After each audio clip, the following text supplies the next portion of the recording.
We put so much energy into preventing incidents and de-escalating crisis. But what do we do after the incident is just as important.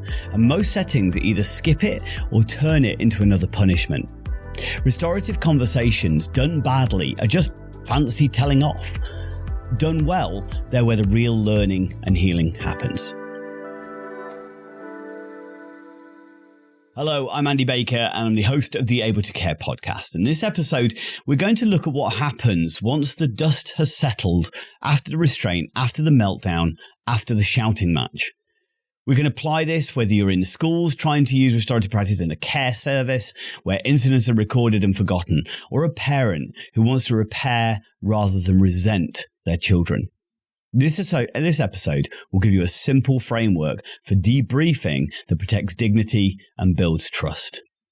One of the stages of my 6-stage target model from a book, Targeting the Positive, and built into the ABLE target system, is learn from the incident. It's so important that if I had a fire in this room now and I managed to put it out, but I then just walked away from it, I shouldn't be massively surprised if the place is burnt down tomorrow. What I should be doing is picking through the ashes and going, what happened here? What worked? What didn't? What could I do to prevent this from happening in the future? How can we learn from it?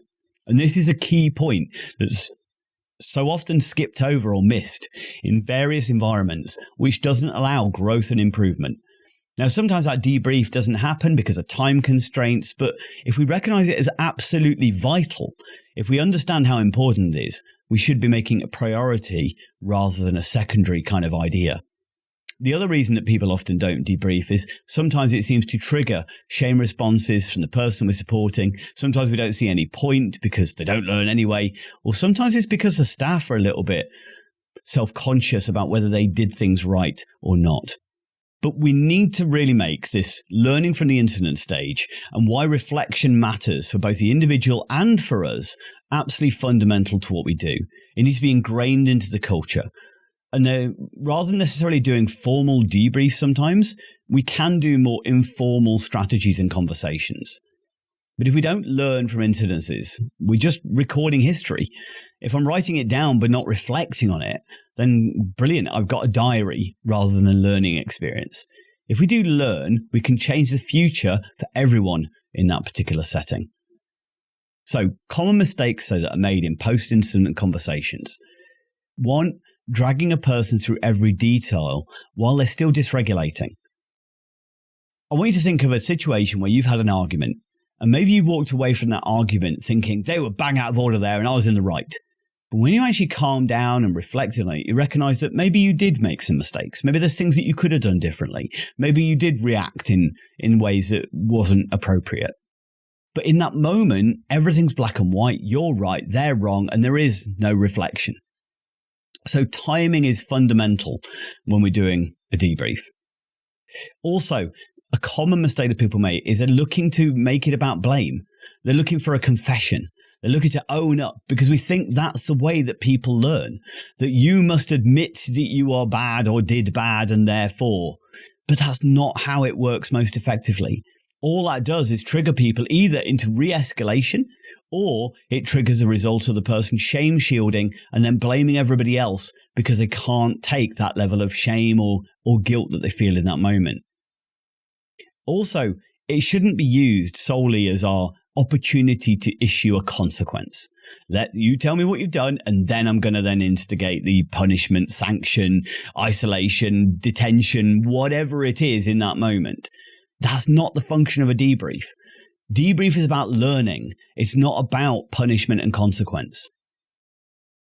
Also, when we're looking at debrief as well, so often places ignore the impact on staff. And this is important. If a staff member has been directly, emotionally or physically affected by an incident, they have a right to express their feelings, reflect on it themselves. It shouldn't always be about the person that we're supporting. Yes, they are the focus, the foundation. It's why we're here, to make sure that they're okay, whether it be in education or in care. But it's so important that we acknowledge the staff, because if we don't acknowledge the staff, sometimes with restorative practice, the staff feel like there needs to be a punishment, there needs to be a consequence, because they don't understand the process that's going on. So shouldn't we be putting the staff through exactly the same thing? We shouldn't only focus on the staff. but we also need to consider the staff or yourself. So if you're a parent watching this, then let's say that you had a fallout or an incident with your own child. Yes, you should be doing a debrief for the child, but then sit down with your partner and talk through the incident later, not in a blaming, shaming way, not in a critical way, in a way of going, hey, this worked, but this didn't work. This is my emotional state in this moment. This is how it affected me. What can I do differently next time? How can I learn from this?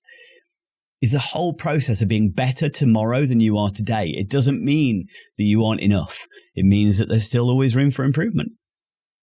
So I'm going to give you a simple restorative script that we can use. And I'm basing it on, we have what we call the perform debrief within our system. And this is based on this perform debrief. And when you can align to this perform debrief ideas, it's a simple version that you can adapt and use at the end of an incident in a casual conversation, but then you can document and record it afterwards. There's no blaming, no shaming, no criticism. So step one, the P, we need to prepare for the debrief. Now, this is where we pause and we check, are we in the right space at the right time? We need to make sure that everybody is calm enough to be able to talk about this calmly. So maybe we can ask the question, do you feel calm enough to talk about this yet? Now, you might find with children who have gone through early life trauma, or some adults who are hypersensitive to shame, they might struggle with this to start off with. And there will be a period where debriefing might be really difficult, and we just have to take it at opportunities that are right. And we do it in a very slow and gentle way, while they're recognizing they're not going to get shouted at. They're not going to get told off. We have to do this from a trauma-informed kind of recognition that some individuals, it might be too much for them to be able to even discuss the incident. But it's important that we get to that point and work with them. And through no shaming, no blaming, through learning, that's where we can get to that point. So the P is for prepare for the debrief. Next is we're just going to explore the story. What happened from their point of view, with no correction, no picking at it, no telling, well, that's not what happened, is it? Just allowing them to express their story as they saw it and they felt it. And then we're going to try and reflect back to them. So reflection is, what were you feeling? And what were you hoping would happen from that?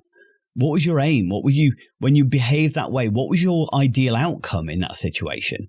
But then the next step is really important. Rather than shaming, blaming, it's getting and working with them to recognize the impact of their behavior. Is where it actually then, what went wrong? The feedback is, so what was it like for everybody in that situation? So recognizing the impact. Then we're going into, repairing and responsibility. What needs to happen now to put things right as much as we can?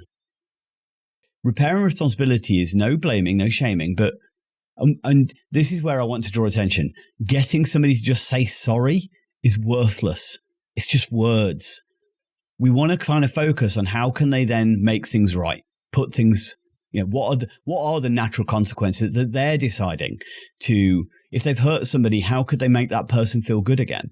If they've broken something, how could they mend that and make amends? If they've spoiled something, what could be done to unspoil it, if anything? Then we look at the mapping the next time. So if something like this happened again, how can we handle it differently? So I'm going to tell you a story. I had a friend of mine whose son did something that really upset her. She had to rush home to go and deal with this situation because the babysitter had been very distressed by what this child had done. And I could see that this parent, as loving as she was angry in that moment. And the anger was coming from a place of fear. The child had done something dangerous and it upset her. And therefore, this fear was then triggering this anger response. And I know that would have happened if she'd gone home in that particular state and started shouting and telling off and just causing an ugly evening as a response. And the problem is, if we just raise our voice and shout at children, all that happens is that causes their alarm bell to go off, their rational brain to shut down, and no learning occurs.